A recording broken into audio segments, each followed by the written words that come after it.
কলকাতার ঐতিহ্যবাহী স্টার থিয়েটারের নাম পরিবর্তন করে রাখা হয়েছে বিনোদিনী থিয়েটার। ১৯ শতকের বাংলা মঞ্চের বিখ্যাত অভিনেত্রী বিনোদিনী দাসীর নামে থিয়েটারটির নতুন নাম রাখা হলো। বিস্তারিত ডেস্ক রিপোর্টে।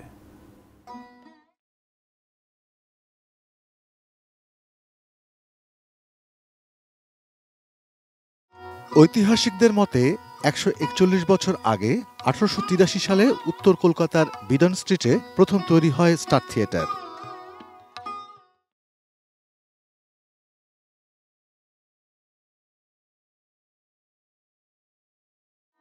নাট্য ব্যক্তিত্ব গিরিশ ঘোষ সে সময়ের প্রখ্যাত অভিনেত্রী বিনোদিনী দাসীকে স্টার থিয়েটার তৈরির টাকা জোগাড় করতে অনুরোধ করেছিলেন।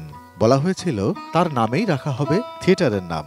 বিনোদিনী তার ভক্ত গুরমুখ রায়ের কাছ থেকে ৫০,০০০ টাকা তুলে তা দিয়েছিলেন স্টার থিয়েটার তৈরির জন্য।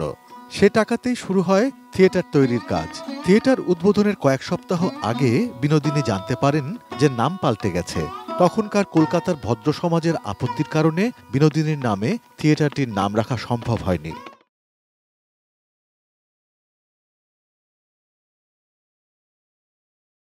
Double million offer Walton fridge কিনে পেতে পারেন ২০ লক্ষ টাকা, রয়েছে কোটি কোটি টাকার নিশ্চিত উপহার।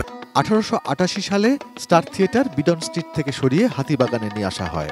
সেখানে স্টার থিয়েটার তৈরির পেছনে ছিল নাট্য ব্যক্তিত্ব অমৃতলাল বসু, ধর্মদাস সুরদের অবদান। নতুন ঠিকানায় স্টার থিয়েটার চলে এলে অভিমানে সেখানে কখনো অভিনয় করেননি বিনোদিনী দাসী। অবশেষে ১৪১ বছরের প্রতীক্ষার অবসান ঘটিয়ে পশ্চিমবঙ্গের মুখ্যমন্ত্রী মমতা বন্দ্যোপাধ্যায় স্টার থিয়েটারের নাম পরিবর্তন করে অভিনেত্রী বিনোদিনী দাসীর নামে এই থিয়েটারের নাম বিনোদিনী থিয়েটার করার ঘোষণা দেন।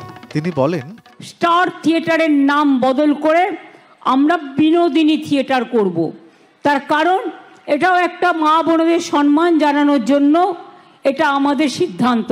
মুখ্যমন্ত্রীর এই ঘোষণার পরপরই স্টার থিয়েটারের প্রধান ফটকে নতুন নামফলক লাগানো হয়েছে।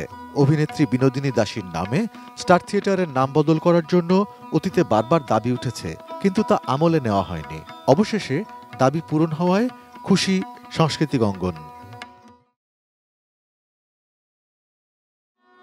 অর্পণ Maitra, desk report, ATN news.